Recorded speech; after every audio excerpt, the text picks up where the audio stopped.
up? I got Naskin here with me. This ain't a diss song, but yeah, you know what it is. I'm a cheesehead, y'all niggas cheese whiz. Pittsburgh Steelers, that's nothing. That Super Bowl ring, that's nothing. Pull up in your town. Hey Nathaniel, yes. With looking at Lazard, how far do you think he's come from when you guys had him in Jacksonville? What stands out to you as far as maybe where he's made the biggest jump? He definitely has come a long way. I think one of the biggest things was, when I even got here early, I was shocked at how much weight he had lost. He really slimmed down. I think that improved his speed quite a bit. And I think the big thing with Allen is his intelligence, understanding the system, allows us to trust him and have him get out there. And he just goes so hard. He's one of those guys that every play his effort is maxed out all the time, and it shows on tape, and it allows him to get open and create separation and stuff like that, because people don't know if that big guy's coming to block him or if he's running a route, and so he's really done a nice job and come a long way. I remember talking to him at the combine in 18, and he said when he talked to the Packers back then, I'm just predicted all of you guys, but he said he's kind of viewed as a tight end / receiver. Yeah. I know you said he slimmed down, but still, can that size be used a little bit interchangeably in some of those tight end roles? I think that's one of those things. The mentality of those two different positions is a little bit different. I think that he can definitely. We already depend so much on the wide receivers to block. They set the tone. We always talk about the offensive line. They get you to 4 yards. Those explosive plays come from the wide receivers down the field, because it takes all 11 of us to be able to get that explosive play. So I think you need just as great blockers with that wide receiver position. And I think it's one of those things is, we're in condensed formations quite a bit, so he'll be mixing it up in there anytime he gets that chance. I'd imagine the offense as a whole will probably look a little different when you have 12 at quarterback as opposed to anyone else. But when you have 9 starters out there, what are you able to get as far as true evaluation from that group? I think the number one thing is just kind of the communication, understanding of the system, getting out there, the operation. That's always what you're looking for within the preseason. Just kind of getting to be able to hit a little bit. Really those things, I think, especially with the starters, just kind of knocking the dust off when it's live football, getting tackled, truly hitting. I think those are the things that you're really looking for, because for us, a lot of the time, we're always trying to keep it as simple as we possibly can, because we don't want to show too much. We don't want to do too much, because we know everybody's looking at it. So I think just from that standpoint, and then just kind of how they compete. That's one of the things. You always want to see how they compete, whether it's a preseason game or a regular season game. It's an opportunity to get out there and go against another opponent. So I think that's always fun to watch and see how they get after it. Hey, Nathaniel, you talked about Lazard on Les's question, but with him and with Shepard, there's that old saying about the best players are the smartest players. And talking to your quarterbacks, they sound like both Lazard and Shepard have kind of impressed them with their football IQs. Have you seen that from them? And is that what fuels maybe a couple of guys who come into camp fighting to move up the depth chart to actually be able to make that move? Yeah, I think anytime, whenever you look at football, a lot of the time people think, bigger, faster, stronger. And I think there's been a lot of cases on a lot of teams when sometimes it's the smarter you are, the better chance you have to get out there, the more people that will trust you. Because really we're choreographing 11 people all to do their job. And the minute that one guy doesn't do his job, it could make a catastrophic play. So I think it's those two guys, I think they've really grasped that, and they've really worked hard to be able to play any position anywhere and earn the trust of a lot of us, from the coaching staff to the players to the quarterbacks. And that just gives you an opportunity. Once you get that opportunity to go out there and continually move up that depth chart, now it puts you in the position, now you got to go make a play. So I think it's just, but the first starting point is always, hey, where do I line up? What do I do? What's the call? What's my assignment? Okay, now can you do it? So if you can go in that kind of process, those guys have put themselves in position to get out on the field and show what they can do, and they're both making some plays here and there. So we just got to keep them developing. So is that choreography and the one player not doing necessarily, does that sum up kind of where your run game has been at so far? Because that's kind of how Matt sounded yesterday. Yeah, we've had too many mental errors, I think, in some basic things.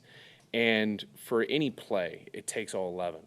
And anytime you have one guy, and it's hard because as a team, you look at there and a guy might have one mental error. But if you have 11 guys make one mental error on 11 separate plays, that could potentially hurt us in 11 consecutive plays. So it's one of those things, everybody just understanding your role and understanding the simplicity of the things we want to get done and just executing it. I think that those are the things that sum it up, in my opinion, is that we've just had a couple hiccups here and there, and all of a sudden it's a -1 or a -2, and that puts you in a rough position to call football play. Deshaun has seemed pretty happy, understandably so, that he hasn't turned the ball over yet. What is the biggest reason? What is the biggest reason for that through 2 games, do you think? I'll tell you, looking at the first game, I thought he came out and his composure was awesome. I mean, I was very excited to kind of see how he would respond with the crowd out there at home, and just how he was in the huddle and just kind of breaking the huddle, getting the play, executing the play. He didn't seem very. He didn't seem nervous or anxious. It wasn't too big, and I think that allowed him to calm down and just play the play. And I think that's why he's done a nice job up to this point in the 2 games that he's had. There's still tons of opportunities to have there, and a lot of room for improvement. But he definitely has come out with a great composure. How do you get Dexter Williams on track in receiving games? I'm guessing nobody can probably play in today's NFL if you can't be a factor in that phase, right? Yeah, right now Dexter, he's a rookie. I mean, it's always a big change coming to the NFL, and especially at that position too. That's one of the harder positions to come on in, because now you're pass protecting. You've got multiple plays called at once, and you're getting to each one. You got to run the ball, doing a little bit different scheme than he's done in the past. So I think for him, just as a rookie, it's just he's just going to have to keep on trusting himself and getting better and understanding the system more, because he's had some opportunities, and I think it's just one of those things. His mind slips, or he goes to one thing or another, but we just got to keep him locked in and just continue to develop him. Matt has made it pretty clear that Lane Taylor hasn't locked down that left guard job. Have you seen Elton push him well, and how do you feel Lane has responded to that challenge? I think Lane's done a great job. He's just keeping his head down. He's doing his job, and he's showing what he can do and putting it on tape. And I give credit to him, because that's always hard. But at the same time, you've got Elton that's just keeping his head down, and he's playing hard too. So I think it's you always want competition. You always want competition, because it makes the entire room, it makes the entire team better. So I think Lane has responded well, and it's going to be exciting to see what the rookie can do too. When do you need that figured out, do you think? Just let things happen organically. I mean, as they go, you want to keep pushing them and have them both get reps to be able to go out there, see how everybody operates, and just kind of go when all of a sudden we think the time is right. Nathaniel, back to Darius. Both of his touchdowns this preseason came on broken plays. Seem to have a knack to find the open area when in those situations. Are some receivers maybe better than that at others? I mean, he's done it with 2 guys that he hasn't played with for very long. Yeah. I would just say it just kind of comes to his kind of football savvy, his intelligence, his understanding of the play. I think both of the times he knew when he was supposed to get the ball, and the minute he didn't get the ball, he was able to quickly react instead of continuing on the route. So I think it's just it just shows, and it shows up a lot even in practice, game and on the game. Is he kind of gets it. I mean, there's some guys that get it right away, and he's one of those guys right now. I thought he had a good one on the one earlier to Deshaun in game 1 when he was kind of running. All of a sudden, he knew he should have had the ball if he didn't get the ball then, and he saw Deshaun and got to a sweet spot. So, and same thing with Tim. He was supposed to get the ball right out of his break. He didn't get it, saw him kind of hesitate and broke to the corner. So I think that's just something that, he's just being a football player. I think it's fun to see. Nathaniel, do you and Matt and Luke feel good about where Aaron is as far as being where he needs to be for September 5th in the offense? And if his back continues to flare up and he doesn't play anymore, how do you make sure that even though he won't have gotten a snap in preseason, that he's where you want him to be in-game situations for the Bears. Yeah, Aaron's such a cerebral guy, you know, I mean, he wants to know everything, and he wants to understand the system in and out. So I think for him, it's just, we just have to always push him mentally, whether he's out there or not, and always kind of test him, push him, because I think that's something that he thrives on and he loves. And I think that when it comes down to that, I mean, he's played a lot of football in his career, and I think it's just about continually pushing him mentally, no matter what, all the time. I think that's what can really drive him and get him ready.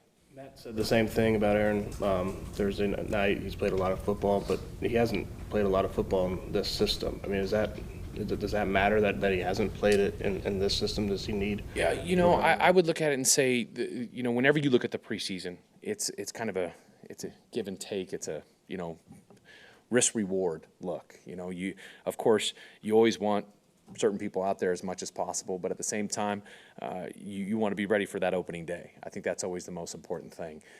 So I think that, you know, as we look at it, we just want to do what's best for the team and what's best for Aaron. And I think that as long as we go with that mindset, keep pushing him mentally, I think that's all that matters. We get him there ready to rock.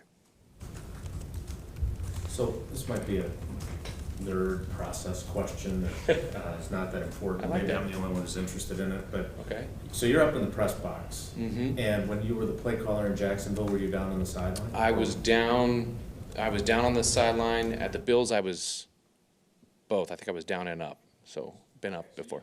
Yes. I know offense is different than defense, but Pettin's downstairs now, and last year he told us that he likes to spread all his information out on the desk Yeah. and whatever else, and now he's down there kind of in the heart of it. Yeah. From your experience, even though it's on the offensive side, what are the pros and cons, and even for like us, when we're upstairs watching football, it's so different than what Yeah. we're seeing if we're standing on the sideline. The energy's gotta be different, et cetera. Yes, for me personally, I'm somewhat of a high energy guy. So down on the sideline, I sometimes get a little fired up, and so sometimes your thoughts and how you want to attack change a little bit because you know you might see something and you want to do something very specifically. And I think when you're up in the box, it's a quieter environment. You're a little bit more analytical. You don't have the emotions around you of what's going on. You can really focus on what that next play is. You can look at the statistics. You can look at the adjustments instead of relying on somebody getting it from upstairs down to you. So I think it's two completely different worlds. You know, you see quite a bit up in the box. I mean, you're able to see everything from the backside to the front side, and even when your head's down, when you bring it up, you automatically can focus on everything. So I think they're goods and bads. Sometimes you want to be down there and you want to feel the emotion of the guys. You want to see where they're at, who you can work with, and who you want to attack from a defensive standpoint. So I think it just depends on the team that you have. It depends on the team. It depends on the situation, the coaches you have, all those different things. But it's definitely two different worlds. I mean, one is wild and the other one is, it's like you feel like there should be like elevator music in the background as you start calling plays as you try to focus in on the next series. Came on right after his car accident. Have you talked to him about it? I have not talked to him yet. I'm not sure, but I've heard that he's doing okay up to this point. I haven't talked to him personally.